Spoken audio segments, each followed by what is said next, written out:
Hello, my name is Jasmine, and today we're going to be talking about water balance and the routes by which the water enters and leaves the body.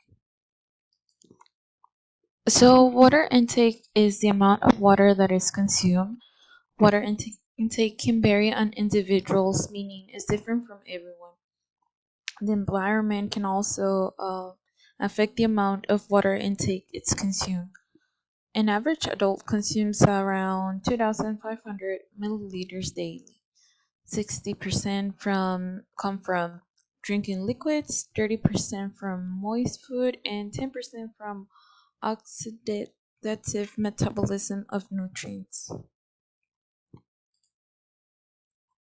As we know, water enters throughout the mouth, which is the only way we get our liquids, the water.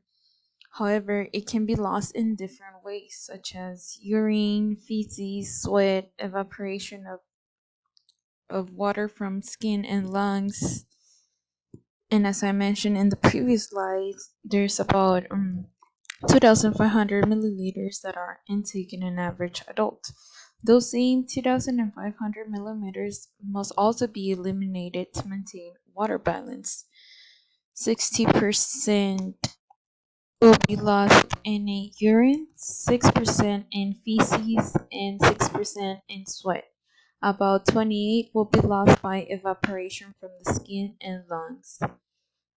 This percentage can vary by the environment factors such as temperatures, humidity, and also physical exercise.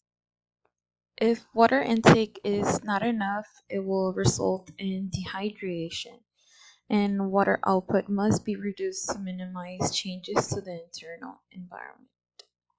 That'll be all for today. This is my works cited. Thank you.